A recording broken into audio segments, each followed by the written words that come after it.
Welcome back to the Film Experience. I'm your host, Nathaniel Rogers. As you know, we're a little bit obsessed with the Oscars. So every few weeks, especially in the summer, we like to pick a specific Oscar vintage and investigate. And we do this through the supporting actress category because A, it's fun, and B, Best Picture is discussed probably too often. Plus, you can learn a lot about any film year from the actresses involved and the type of roles that they played. Our topic this time is 1947. Now, the Best Picture winner, Gentleman's Agreement, an anti-Semitic drama, had two Best Supporting Actress nominees, Anne Revere and Celeste Holm, who eventually won the Oscar. So we'll be discussing those two, as well as Gloria Grahame in Crossfire, Marjorie Main in The Agony, and Ethel Barrymore in an early Hitchcock, The Paradine Case. And without further ado, let's just get right to the panel. We'll let them talk for themselves, but we're really excited to have on board this time culture critic Angelica Jade Bastién from Vulture, lyricist and librettist Thomas Mizer, who worked on the latest season of The Marvelous Mrs Maisel, actor Patrick Vaill, who played Judd in the Tony-winning revival of Oklahoma, and returning guest, Emmy winner Dana Delany. Welcome, everyone, to the Smackdown of 47. I'm very excited to welcome back Dana Delany. Yay, hi, happy to be here. And why did you want to do 47? Well, because there's nothing else to do right now. And all I'm doing is watching movies anyway, so I might as well have a focus to it. But, you know, I loved doing the Smackdown last time, so happy to be back. Yeah. And another repeat guest, Angelica Jade Bastién. Yeah. Yes. Welcome back. I'm happy to be back. And I apologize in advance if you guys hear a cat. Professor Butch Cassidy is a little bit chatty, but he'll stop once he gets used to the fact that I'm using, I think like I use a certain voice when I'm talking to people over the phone, and for some reason he reacts to that a lot. They both have movie names, right? Yeah, so it's Professor Butch Cassidy, and then my other cat is Paul Newman. I'm a big Paul Newman fan. I love it. And why did you want to do 47? Because I love the 40s. And obviously, my girl, Gloria Grahame, in the lineup, I got to rep for her. No, she's my girl. She's my girl. I wrote a biopic on Gloria Grahame in college. It is one of my professional goals to make it happen. I met Gloria Grahame. So. I can't do that. Oh my God. A little bit. And then we have Patrick Vaill, who fresh off Oklahoma on Broadway. Hi, thank you for having me. I'm so happy to be here. And why did you agree to do it? Why were you interested in this? Well, because I have an obsession with Gloria Grahame, like everybody else. But also because I was right off of Oklahoma. Of course, Celeste Holm was the gal who originated the role of Ada Whaney on Broadway in 1944. Excuse me. But then Gloria Grahame did the movie, so I thought, why not put these two gals up against each other? And I wanted to see these movies, which I'd never seen before. Great. And then we have Tom Mizer of the songwriting duo Mizer and More. Good to be here. Thanks for having me. And Thomas, why were you interested in 47? It was sort of a two-pronged thing for me. I got into movies as a Hitchcock person as a kid, and Paradine Case somehow I missed. I never saw it, and I saw this on the list and was like, oh, this is a great reason to catch up. And also, we're working on a musical right now that's sort of a noir thriller. And when I saw Crossfire, I was like, oh, okay, I want to see some of that. I want to see some other stuff from the era of sort of noir thriller. Yeah. Great. Well, I'm very happy to have all of you here today. And I think we have to start with something very obvious. 50%, there's only 4 movies this time. 50% of the movies are about anti-Semitism. So I think that's the obvious place to start. And does anybody have any feelings about which movie handled this best? They're both very direct about the fact that that's their topic, Crossfire and Gentleman's Agreement. So that they're not hiding it. It's not subtle. So do you have any strong feelings about which movie executed that best? My personal taste is Crossfire. I feel like even though it had a Gentleman's Agreement has a Mosshart script, I feel like in retrospect it's a little heavy-handed, especially with Gregory Peck saying, "I'll be a Jewish." It's a little much at that point. But I like the fact that Crossfire, you just see the behavior more than talking about it. And I also found it fascinating, which I did not know, that in the original book, what was it called, The Brick Foxhole, that Richard Brooks wrote, that it was really about homosexuals, not gay guys. So I thought, wow, that adds a whole nother twist to it, which you can kind of sense when you watch the movie. So I thought it was more layered, more subtle. I like that version better. I definitely felt like the ghost of the novel, the homosexual aspect of it, was so apparent to me in the beginning. I thought, are we really going to go there with this?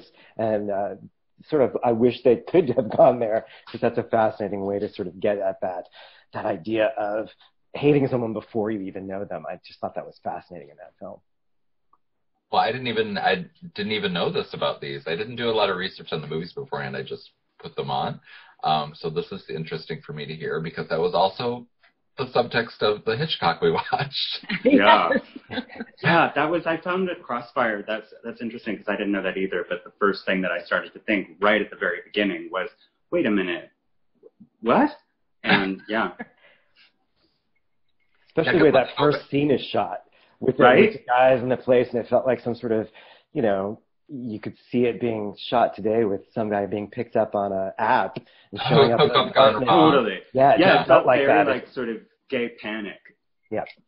And because there was a question at the time of why would all these men go up to this guy's room for a drink? Right? Yeah. What were they doing up there? I think the other thing that I wanted to sort of, when you talk about the anti-Semitism, is that it kept hitting me that this is only a couple years after World War II. Clearly people are talking, the Holocaust is like right there in everyone's mind, and yet there's not a mention anywhere, I think, in either film. Is there anything that even approaches that? So. No, the only thing is that I do appreciate in Crossfire there's sort of a vague reference to PTSD, that obviously the young soldier is dealing with how do I live now? And then the Jewish character Samuel says, we are all going through that. You find out he was a soldier too. So I think that there's that reference of how war affects you. But you're right, in Gentleman's Agreement, it's very shiny and bright, I think, Gentleman's Agreement. It feels a little bit Broadway to me. Mm-hmm. Yeah, I can totally see that. I really didn't care for Gentleman's Agreement. I thought it was just so blunt. And I just felt the performances were kind of like, I enjoyed Celeste Holmes and kind of her energy going on. She has a kind of a spunky, bright energy. But for the most part, I found that movie very rote in how it approached topics such as like hating a person and why you hate a person. And it just felt, there's something uncomfortable about the idea of, I'm going to just go take on this identity and I'm going to understand everything in this brief amount of time and I can kind of unpack it. I was just like, maybe not. Yeah. Well, there's even that line that his friend says to him of like, now you've got it all. After like a couple of months of doing this. Oh, I wondered what John Garfield was thinking when he said that, because he comes from actual Jewish stock. So I was like, I wonder what he was thinking, like saying that line. Like, yeah, now you got it. That's pretty much it. So you understand things now, and I guess you can write your article. It's like, no, son. I don't think it works like that. Evidently, John Garfield actually wanted to be in the movie. Like he said, I will take the lesser role because you're dealing with this issue. But to me, he steals the movie. I think the movie is John Garfield. He's fantastic in it. He's amazing. I love John Garfield. This is going to sound kind of weird because I'm a black woman, but like anytime I imagine, like, what would my life look like as a movie? There's something about John Garfield's energy I really, like, feel reflects me and, like, his intensity. And so I sometimes imagine John Garfield playing me. It's strange. But, like, I hope you live longer than John Garfield. I know. Oh my God. Yeah. What a sad end. Yeah. Yeah. Well, I love what people wrote about Celeste Holm because I think she's so great in this. But everybody was mentioning that, you know, like Dana, you called her shiny and bright, and Angelica just used that word too about bright, and Patrick, you mentioned her swagger, which is a perfect word, and Tom, I love what you said about the seeds of Sex in the City. you get all these things from that performance, so it almost feels like a performance that became its own franchise, like a new type, you know. Yeah. I was sort of really struck by the way that, in particular, the women were directed in Gentleman's Agreement. I found that, like, I think Kazan is so great, obviously, with actors, that's nothing new, but they seem to sort of so be on, like, this one track that they never waver from. I mean, the movie is happening all around them, and it's sort of overly earnest and plotting and, like, okay. But they are so good, I think, and especially when Celeste Holm has that speech at the end. It's this sort of amazing, just naked ambition and sex, and she's cool. She's really good. Yeah. Yeah, I mean, I had seen this once before, and the other movies were new to me. I hadn't actually seen any of them other than Gentleman's Agreement. And I was more impressed this time with Gentleman's Agreement than I'd remembered. Like, I remembered it being clunky, but I didn't remember how good the performances are within the clunkiness. You know, because they're given this, like, very, you know, blunt stuff to play, but most of them are really good in the movie. Yeah, and I have to speak up. Sorry, I have to speak up for Anne Revere, who I actually really dug in this movie. I thought she's given that just almost impossible speech at the end, and yet there's something going on in her that there's a history there. She brings a history. There's a charge of, I think I've said, you know, you can see bread lines in her eyes. Like there's something going on there that gives her more interesting past and action than I think that character even on the page has. So she has a natural intensity as a performer, and I said this to Nathaniel when I wrote my thing. It just drives me crazy that 4 years later she was blacklisted and Kazan named names, and she didn't work for 20 years. So it's just kind of like that whole speech she gives about it's going to be a new world for everybody. It's going to be everybody's world. I'm like, no. Yeah, it's devastating to sort of think about how robbed we are of what we could have gotten from her. Well, especially from this movie to that history with Kazan and her is it's insane. It's a very rough PS to this movie. And the same thing with how do you say it? Sidemak? Is that how you say it? No, the director of Crossfire. I never pronounce it right. Is it Edward Dmytryk? Dmytryk. I always get those names confused. Dmytryk. He also was blacklisted. Oh, wow. As was the producer, Adrian Scott. So it's like these people who wanted to take on these social issues, they got punished for it. And didn't even, in the case of Crossfire, didn't even get Oscar rewards for it. I know. Didn't even have that short-lived. Now, Dana, you mentioned you said you just wanted to mention that you thought Dorothy McGuire was underrated, and I wonder if you want to expound on that, why you think that. I do. I feel like she always gives such a subtle performance that sometimes she doesn't get credit for it, because you could see her really reasoning this out, trying to figure it out, trying to be thoughtful. And I know she's the white Connecticut girl, but being a white Connecticut girl, I saw her going through it and really trying to figure it out in an honest way. And I just really think she gave a lovely performance. And I do want to say, being from Connecticut and moving there in 1958, when I was 2, Darien and New Canaan were the towns next to my town. I was from Stamford. And Stamford was the town where Jews were allowed. Like, that was the place where Jews could go. It was kind of created around that. So I think 75% of my friends were Jewish, you know, and that was in the 50s. So there were different little pockets like that. Crazy times.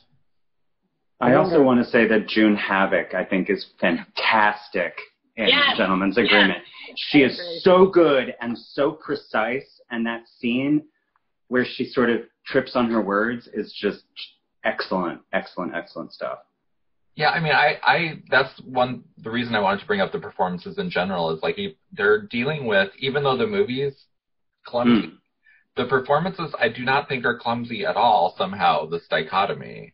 Like, they're really dealing with thorny things within their characterizations, especially Dorothy McGuire, I think, because she ends up being kind of the villain, even though she starts as the heroine. So to me, it's an interesting thing that the actors are able to rise so far above maybe the screenplay. Yeah, definitely. And I think in a way almost like the female characters rise above Gregory Peck hectoring them. Like there's something that he comes at them with sort of stentorian, like, I am right. And they all have more complex things going on that he doesn't. Yeah. I hate to say this, I know it's not a popular opinion, but I think that's Gregory Peck. I agree. I'm not a big Gregory Peck fan. He's kind of stiff. Yeah, he doesn't do it for me. Yeah, I think that he was really well used in To Kill a Mockingbird. I think it was very well directed in that by Richard Brooks, isn't it? Richard Brooks, I think, who wrote the book. The book that Crossfire is based on. But anyway, yes, he's playing the lawyer role, you know, kind of, in Gentleman's Agreement. He's a writer. But it's the same kind of role, but it worked to better advantage in Mockingbird. Yeah, so one of my bullet points for discussion, I guess, Dana and Angelica are not on my side, but I was like, I am. 50% of these movies star Gregory Peck, and he is so gorgeous. Yes. He's so gorgeous in Gentleman's Agreement. It's distracting, frankly, from the story, because, you know, anyway. That's interesting, because I thought he was, like, I wrote my first note in Paradine Case was, oh my God, Gregory Peck is hot. With the gray streaks. Yeah, with the gray, yes. Oh, yeah. The streaks, and somehow he was fitted with suits that were less sort of all shoulder, which they tend to do with him. They made him a little sleeker in that movie, and I was like, oh my gosh, hello. Well, he's also so seduced in Paradine Case, like watching him sort of fall under her spell is just, he's very, very good at that. Well, I think even in Gentleman's Agreement, he does the like sort of falling in love really well, because the way he looks at Dorothy McGuire or whatever. So even though he's stiff in some ways in the roles, and the roles are kind of stiff roles, he's very good at the romantic angles of being a leading man. Yes, you can tell he really likes women, which is a nice thing to see. That's always nice. Yeah, and in real life, you want to see more of it. I know. And I think Gregory Peck was an outstanding human being, you know, and evidently Celeste Holmes said that he was not fun to play with, and I think it's because he just takes things very seriously, you know. Oh, for sure. I understand that. So I wanted to say I hadn't seen any of these except for Gentleman's Agreement, but Paradine Case I fell so hard in love with, and I'd always heard it was sort of like IMDb, it has like a 6 rating or something. Yeah. Never hear anyone talk about it, and I loved it so much. I thought it was so psychosexual and nutty and weird, and the camera work was so interesting. And the characters, there was just so much craziness just right under the surface about what all the characters are going through. So did you guys love it also, or was that just me having a, oh my God? Yeah, I didn't care for it. I thought it was really fun. I watched it on a rainy morning, so it sort of worked out well for me. You didn't care for it, Angelica? I didn't care for it. Like, there's something about, Cassidy, please don't do that. There's something about that dynamic of you have a woman who can either be the Madonna or the whore, and they're kind of like, it's depending on who's looking at her, it shifts, and your allegiances shift. I feel like that sort of storyline, you have to be very careful for me before you fall into certain gender politics. I find a little, I don't know, like, I kind of bristle against, and I wasn't as taken by the plotting and the story enough to, I think, ignore those aspects that bothered me, if that makes sense. I don't, it's still really fresh in my mind. Yeah, and also it bothered me just because I read about it that Selznick took it away from Hitchcock, and I think you can tell. I mean, think so too. The music is over the top, and that that panning shot where he's in her room and looking at her underwear and her things, and he practically has an orgasm by the end. I felt like the script, I just wanted everyone to stop talking. Just let the camera do it, let these actors do it, because the dialogue drove me nuts, especially the first half hour. I was like, oh gosh, are we going to get to this? And then it picked up some steam later, but let Hitchcock, let his camera do the work and stop talking so much. Yeah, the way the camera interacted with Valet, I forget her name in the movie, but the murder suspect, was amazing. So that it would block out certain other people by the way it would move, and that was stunning. And she was aware of where people were in the room even when she wasn't looking at them. It was amazing. And she's so amazing to watch on camera. And I was sort of distracted sometimes, being like, where do I know her from? And then I looked her up, and she was Miss Tanner in the Argento Suspiria. Oh, right. In 77. So, then the second I figured that out, I was like, oh, this woman has darkness to her. And she's so fascinating to watch. Just be still in this movie. I was fascinated by her. Mm-hmm. So, but everybody thinks it's minor Hitchcock. Yeah. Yeah, I hate saying stuff like that, though. I feel like talking about directors like that, I don't know, it feels limiting, because I also feel like, hell yeah, experience a movie if you get a chance. There's, we're obviously split on it. So, so that shows that it's eliciting some sort of reaction from us. So it's worthwhile. So maybe minor Hitchcock, but don't let that deter you necessarily from forming your own opinion. Yeah, and Louis Jourdain is really cool, I think, in it. There you go. Film debut for him, Louis Jourdain. Yeah. There's a great quote I looked up that Hitchcock, talking about the movie later, said he shouldn't have cast him because he was too pretty. He should have been a sort of gruff, horrible, stereotype of a working class guy. Which shows you Hitchcock, what his brain was. But I can't imagine it without that sort of attractive Louis Jourdain staring at. I kind of wanted he and Peck to kiss at one point. It was just the tension. Oh yeah, their competition scene. We were literally in the living room, my roommate and I, going, "Kiss him, kiss him." The profiles were so close to each other. Yeah, and plus we were playing gay because it took a while for the movie to get there. Yeah. I love Charles Lawton in it. Yeah. Oh yeah. Oh my God. Their relationship, him and Ethel Barrymore. I mean, as I said to you, Nathaniel, I guess her two big scenes got cut out. But and I didn't know that until you said that. I had that explains it. The Academy saw the longer version that had 15 minutes that Selznick cut out. Oh wow! So they saw that version. But I think it works. I want to see that. Evidently, it's at a museum, and she's pleading for him to let her off, and she's coughing a lot, and that's why he doesn't let her go into the courtroom because of her coughing, which is bullshit. But I thought that was such a great illustration of an abusive relationship. Yeah. And she really pulled that off in a couple of moments, and he was such a sadist. I mean, they really got it across. Yeah, she has a nervous energy from the beginning, she's always worried about tripping up. Yeah. And it's just it was a lot. I was like, okay, there's a whole other movie happening here. We just focus on that corner. Well, that's I think one of the reasons I responded to it so much is that it felt like you could follow any of those characters in their movies would be interesting. Including, I forget her name, but the other supporting female who's always commenting on the trial. Oh, I loved her. Oh, yeah. Joan Tetzel. I looked her up. Tetzel. Yeah, she was great. Yeah, I wanted a movie about her. I'm like, give her a franchise about all the stuff she knows that she doesn't get to use. She was cool. Yeah. The performance that Ethel Barrymore's reminded me of, weirdly, was Vanessa Redgrave in Howard's End. There was sort of gossamer quality of is she really all mentally there? Mm-hmm. But she knows a lot about what other people in the room are, what their issues are. Totally. I thought it was interesting, but there just wasn't enough of her. So hearing Dana, when you mentioned that, I was like, oh, that makes so much more sense. Because I was I know that the Academy was obsessed with Ethel Barrymore in the 40s, but I was watching and I'm like, she has 2 scenes and they're even really short scenes.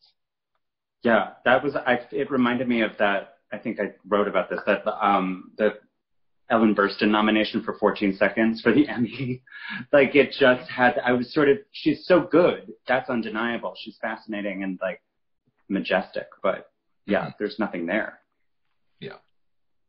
And so before we move on from these movies, I realized we sort of, other than our everybody loving Gloria Graham in our intros, we didn't really talk about her in Crossfire. Oh. But Thomas, I just wanted to say your little comment about that there's so much performance within the performance going on. If you can expound on that, because I thought that was really interesting. Yeah, what I loved is she's got so much, she is playing so many roles, and she's aware of the role she's having to play, like both to seduce people to make money and for her crazy husband, lover, pimp guy, whatever that is.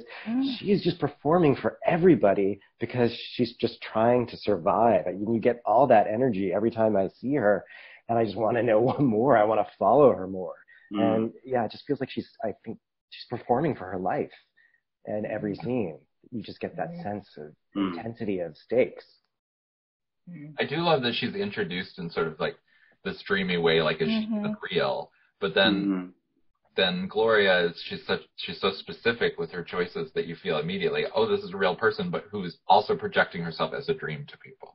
That was a really cool performance.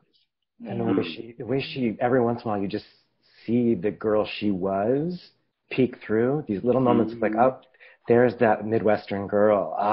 And to pull that off, I think is kind of extraordinary. Yeah, I love the slightly sullen quality Gloria has, like, which sort of, I think, travels throughout a lot of her work. But there's a sense that this is a woman who knows a life well lived, and like she's really lived it, and sometimes to the bone. And I like what you guys are talking about this, like the layers of performance. I think that's very true to her best work. And I think, she's such a like breath of fresh air in this movie. Like there's something, and I really enjoy Crossfire. This is like my third or fourth time seeing it. I haven't seen it like since college. But it was interesting to return to it and like see these different like noir figures. You have like, of course, Robert Ryan, and like whose energy is very specific. And like she, even though her part isn't big, and it could also be played so on one level of like, oh, this is just some woman on the make who's just like a smart city gal sort of thing. Like it could be very played very one note, but she finds like the humanity in this character, the vulnerability. She walks in a way that shows sometimes how bored she is with life, which I thought was really interesting. Yeah. And I was like, damn, I feel you right now on that, Gloria. Like the boredom, like I'm not like necessarily bored, but I'm bored with just being with myself. So on that level, like just like living alone is not the business right now.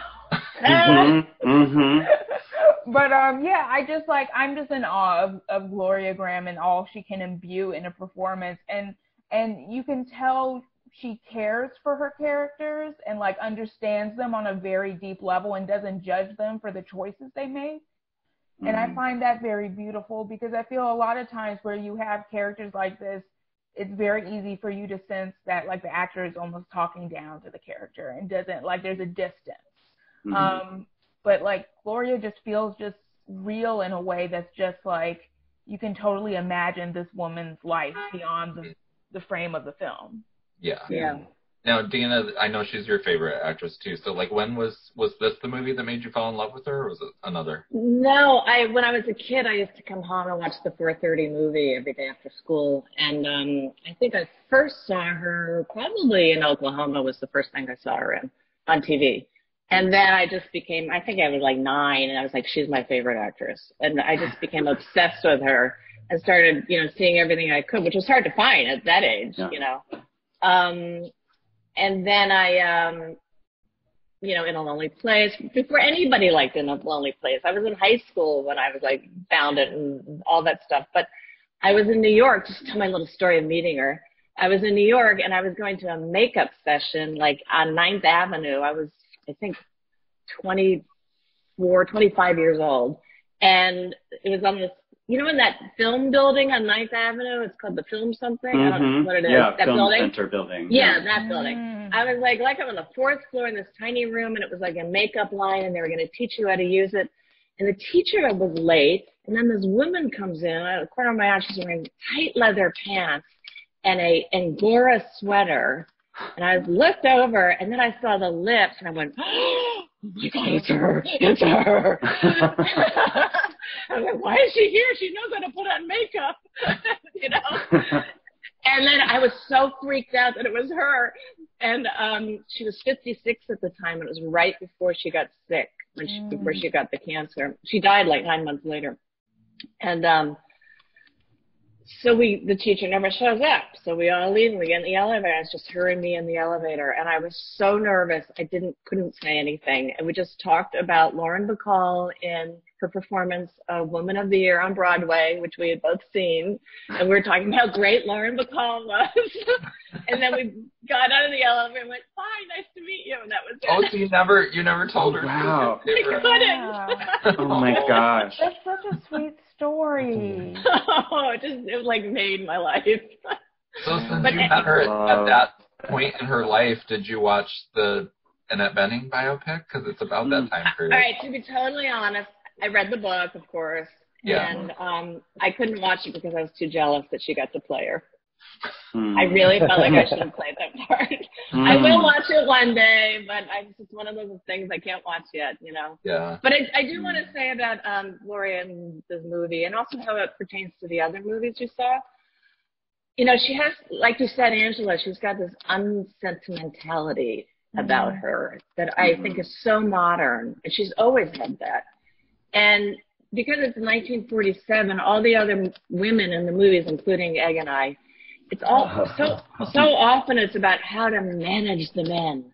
All the women have to, how do we figure out how to handle the men without them knowing that we're handling them, you know? Yeah. Mm-hmm. And you really get that sense, like during the war, they were in charge. The women were in charge. They were working. They were running things. And then the men come back from the war and say, oh, now it's the 50s soon. We have to be, you know, nice women and not, you know, overpower them. And Gloria doesn't do any of that. She basically says, you know, I make my own money. I don't answer to anybody. Nobody owns me. And I love that guy who plays her husband because it was like some Beckett scene. It was some existential scene out of Beckett. Totally. Yeah.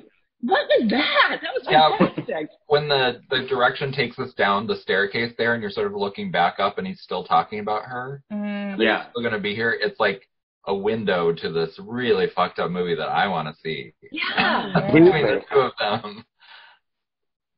As someone who's you guys are such huge fans. I knew her from Oklahoma, but that's all I've ever seen. What should I see next? What's the In a Lonely Place. In a Lonely Place. Okay. Yeah. Yeah. That was the first movie I ever saw her in, was In a Lonely Place. A friend of mine, and when I was in high school, told me to watch it, and I had never heard of her. Didn't know anything, and I was completely sort of mesmerized by her in that. And then ever since then, I've just become I think she's so modern is exactly the thing. She never talks down to any character she's playing. And in Oklahoma, actually, when you watch her sing Can't Say No, she is so patient with her comedy. She just makes this choice, sticks with it, and then watches it sort of bloom in front of her. And it's so good. And I think what she does in this movie is pretty stunning and hostile. There's a hostility that she has towards everybody that is so earned and so lived in and hurt. She's so bruised, and that gives her this kind of power that I don't know how she does it. It's amazing. Yeah, because the hostility that you're talking about that's there because I have seen performances like that where the character is a huge turnoff. Yeah. You're just like, to the actor, you're just like, dial it back a little. But with her, it's like, maybe it's because it's earned, like you're saying, that I didn't have that. Instead, I just want to get through to her or something. Yeah, you want to get close, but even though you know she would probably hate you too. You know? Yeah, that moment when she says, I haven't danced in 2 years, and then he says, why? And she looks at him and she says, because I haven't. And it's so amazing. It actually reminds me of your performance in Oklahoma Oh my that you God. did. Thank No, you. it was very, you had that same quality where you fell in love with Jed because of you, how you played it. Oh, and I did thank not you. fall in love with Rod Steiger, I can tell you that. and I've worked with him, and he's an asshole. Oh my God. So, okay, we have to talk about the total anomaly we watched, The Agonize. Okay, I fucking hate this movie, and I can't believe I had to watch this shit, Nathaniel. Sorry. Just wanted to say that up front. I was so thrown from the very first scene where How can you Claudette not? turns to the camera and, like, you know, Oh my I'm going to God. tell you about the egg and I and chickens. And I was like, what am I watching? Oh my God, and that poor porter is on his knees going, okay, lady. Oh, Jesus. Yeah. I mean, at least it lets you know what it's going to be right from the beginning. It's going to be like stereotypes and, oh gosh. Oof. Yeah. Woo. Well, Patrick, since I knew you were doing this, I couldn't Yeah. but think of you during this movie because of Oklahoma. Well, I know. I was Even though sort it of doesn't take like, place there. I think I was sort of like delighted by some of the sort of bounciness of it and the sort of, it was so strange that this, well, first the title, but everything in it just kept unfolding in this sort of bizarre way that I sort of was delighted by at times. Like, I thought Marjorie Main was very fun. She scratches her boob for like 20 seconds in her first scene. And I just like was laughing so much because I was sort of so perplexed and charmed by that. And then that horny woman who lives down the road in the rich farm, and she has that line where she says, well, you haven't seen anything yet. Come to my barn and I'll show you my speckled Sussex. And I just was sort of like, what the fuck? Yeah. So, yeah. And what was going on between Claudette Colbert and the youngest son? Richard Long, yeah, hot. I mean, hello. Their scene together, I was like, oh, this is a whole other movie about to happen. How did he come from Ma and Pa Kettle? Like, what are the genetic factors that man would come from that? Yeah. So many questions, so perplexed. Well, then it became a franchise, like the Ma and Pa Kettle, 6 movies or something.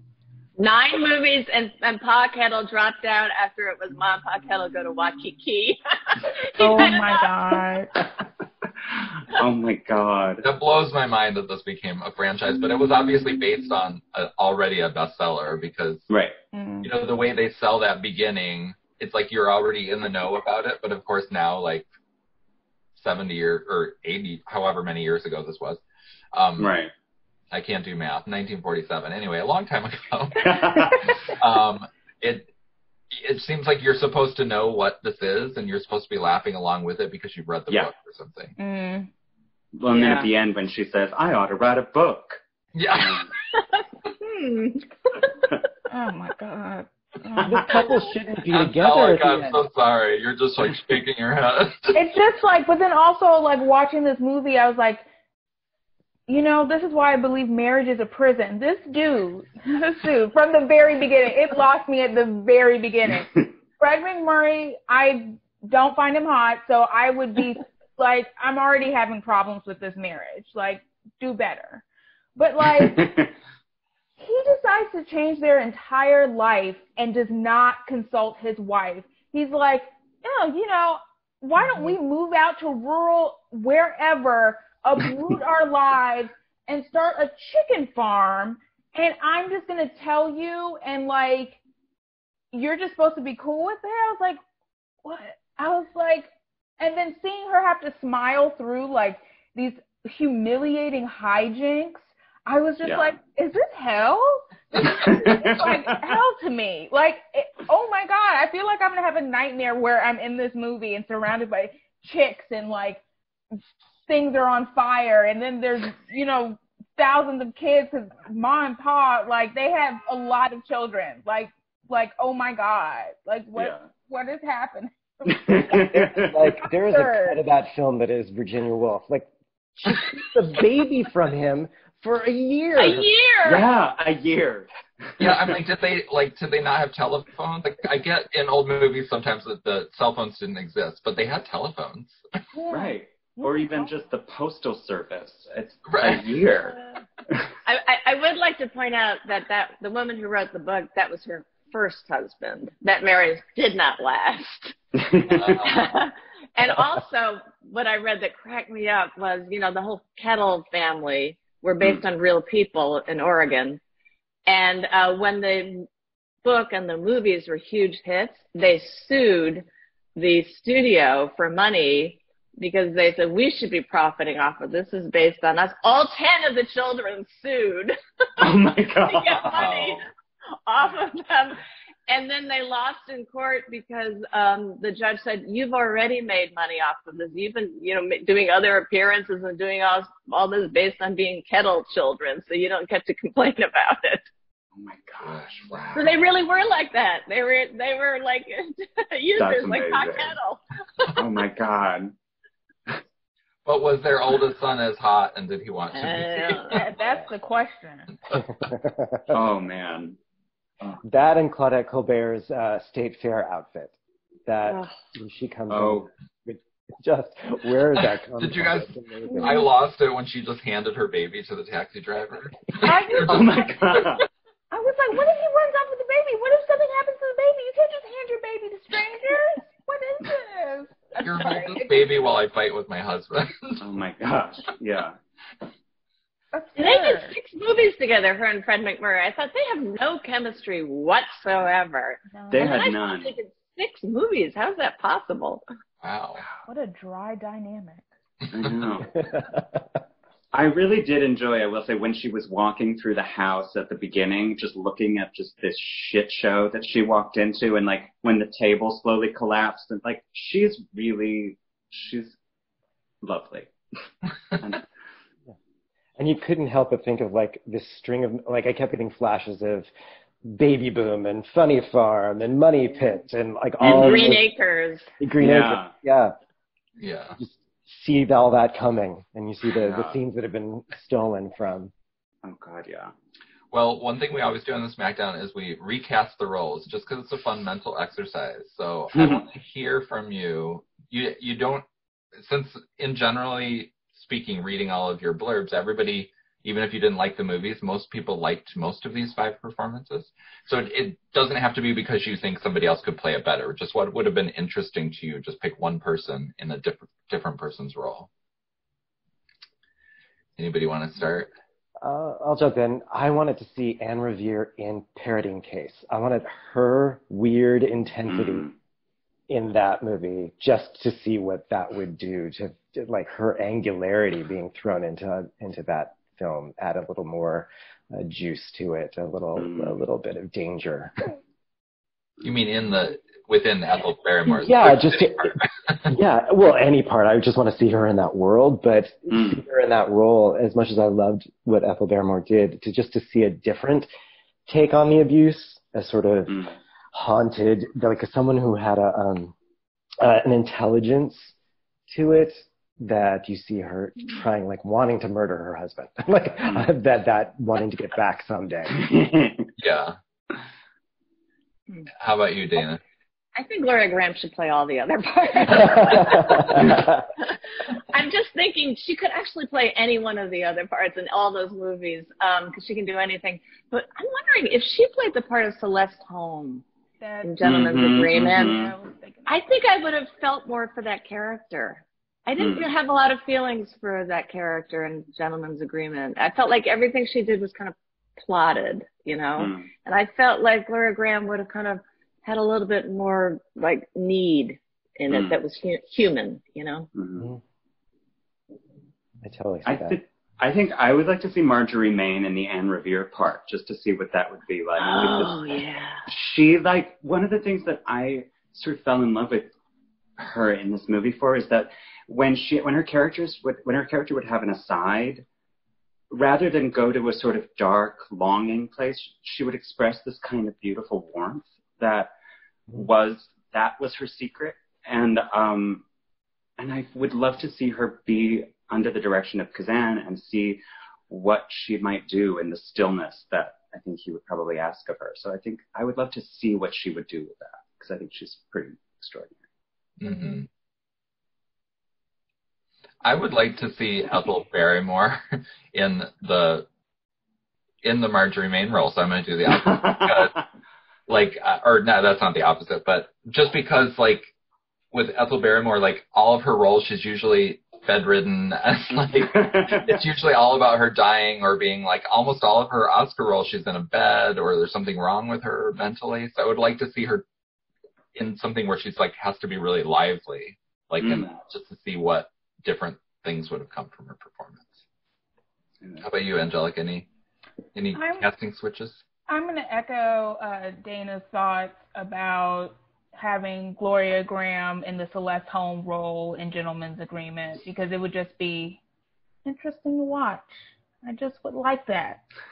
I just would like that. More Gloria for me. I was going to say, you guys just want a bigger filmography for Gloria Graham. Yeah. More. I wish. And Thomas, we've never had a composer on the Smackdown before, so now I have to know for you which one of these characters would be fun to write a song for. Oh, absolutely Gloria Graham, and I mean, I want to write the musical of that relationship going on.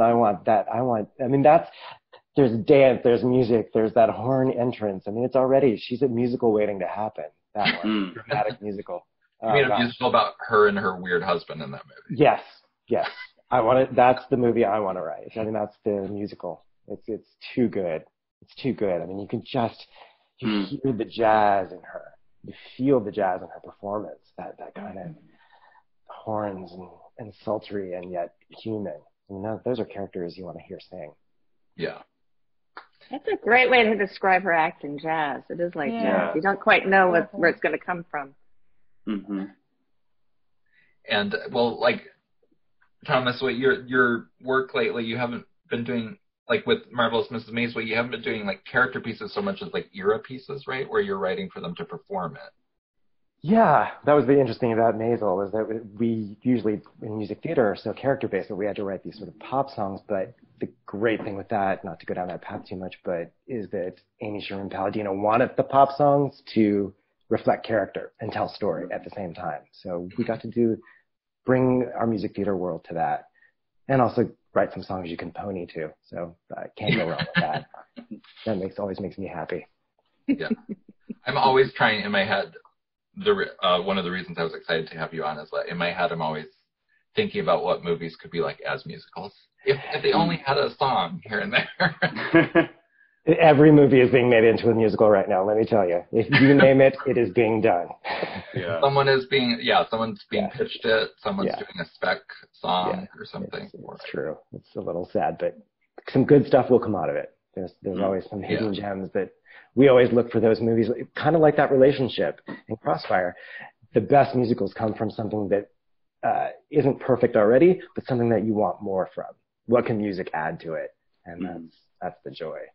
Well, I think that's one of the reasons I love doing, like, the Smackdown is because, like, supporting characters, to me, are a window into the possibility of what any movie could be, because if the camera stays on one character for just a little bit longer, or it gives them more info, it's like it opens up a window to a whole nother movie. So to me, it's like it makes movies much livelier to me if I feel like in the peripheries of stuff I'm not seeing, which is why I loved Gloria Graham's work so much, because I felt like I was seeing a whole another movie. Yeah. Even though she doesn't take me out of the movie, because she's totally within the specificity of that world.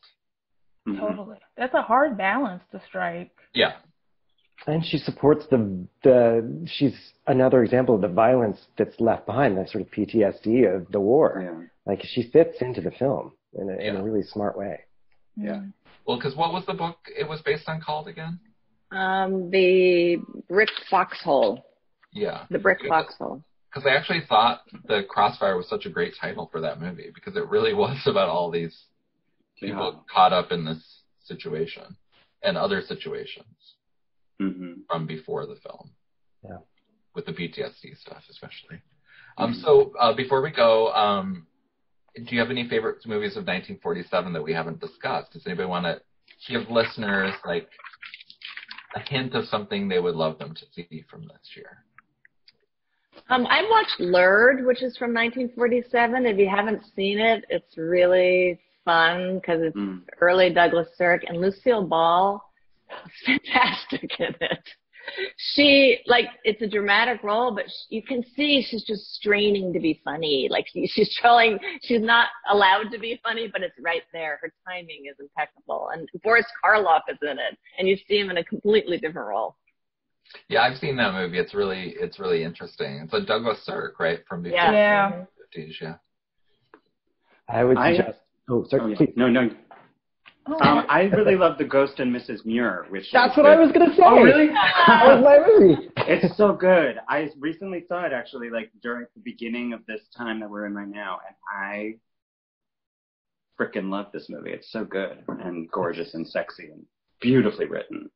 Mm-hmm. That's what surprises me about that movie, especially if you were a kid of the 70s, 80s like me, and you watched the sitcom that was based on it, that was really bad. And then you see this movie, and it's dark and sexy. It's real sexy. And has a sort of clarity about wanting that is really lovely and interesting, and one of the most beautiful endings. I'm going to start crying just talking about it. Yeah, it's so gorgeous. That's sort of my secret musical I want to write someday. Oh, that would be incredible. Yeah. Oh, so good. How about you, Angelica? Maybe because I have Robert Mitchum on the mind and noir. I got to go with Out of the Past. I now want to kind of do a rewatch. Like, now that I'm thinking of it, I haven't seen it in a few years, but it's just, a quintessential noir. It has, like, everything that makes the genre so beguiling: weird sexual politics, sexual energy, questions about masculinity, and it's also just fun. It's a fun watch. I like to watch Robert Mitchum, like, kind of move. He's just an actor I'd like to watch. Me too. Yeah. His energy in this, actually, I think is they don't have scenes together, but such a great fit with Gloria Graham. Oh, yeah. In both cases, it's like this very unsentimental playing, but they both feel like actual people at the same time. They also both have no one in the world that's like them. He is so unique, as is she, and so they have this sort of great thing. I don't know. Yeah. My 47 movie I have to recommend is Black Narcissus. Nice. Which is such a cool movie, and like the first time I saw it, which was not even that long ago, it was like 6 or 7 years ago, and I was just like, what? Where has this movie been all my life? And why hasn't everyone been saying I have to see it my whole life? So that's a Powell and Pressburger movie, for those who don't know, and they did the Red Shoes as their super famous one. So, it's so beautiful and so weird. It's a bunch of nuns in the Himalayas, and it's also very psychosexual, which is the theme of the 40s, I think. People couldn't say things right out, so it became like this repressed, and it's always bubbling under the surface. So anyway, this is so great fun to talk to you guys about this year. What a great panel. I was so glad to have you all say yes. Oh, what a pleasure. Now I have to go watch it in a lonely place. What? Yeah. I have to go watch it in a lonely place now. So if we could stop, I have to go do that right now.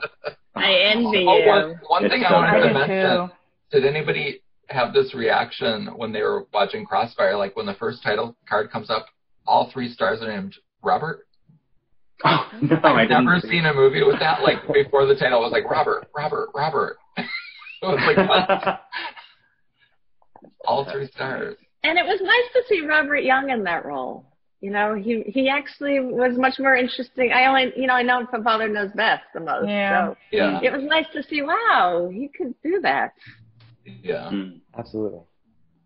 Yeah. So anyway, this was a very cool education because I had not seen most of these, or 3 of the 4. Yeah, I had only seen Crossfire beforehand. All the others were new, I'm pretty sure. Especially the Egg and I. That was a wallop of nowhere. And you will never have to watch it again. Nobody asked you to watch it again. Never again. Angelica's punished you for that one. A movie that history has forgot, even though it birthed a whole franchise. Yeah, like, isn't that kind of crazy to think about, like, things that spawn franchises, and, like, that's, like, a really big franchise. Ow. So once again, as we say goodbye, if everybody could let listeners know where they can find them and what's up next for them. Angelica Jade Bastién, thanks for joining us. Where can people find you? Right now, you can find me in Chicago by a train that you're hearing pass by. On the internet, you can find me at Angelica Bastién on Twitter. I'm a writer for Vulture, so that's where all my writing is. I'm going to be coming up to 3 years as a staff writer there. So if you want to follow my writings, which range from writing about Gloria Graham, which I have done before for Vulture, to my obsession with Keanu Reeves, which is probably a big one,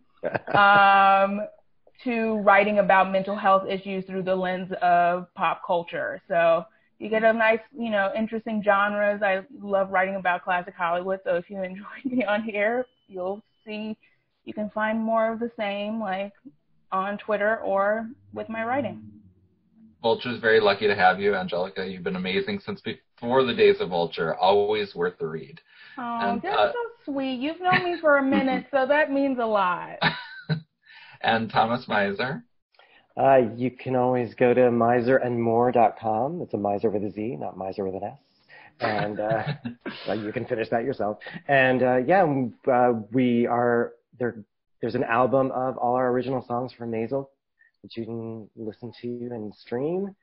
And we're just taking the time to write some new music right now. And you're working on things you can't share with us, I know. I can't share the titles and stuff, but we're working on some stuff, and hopefully theaters will open again, please God, so we can all get back together and share. Yeah. And Patrick Vaill?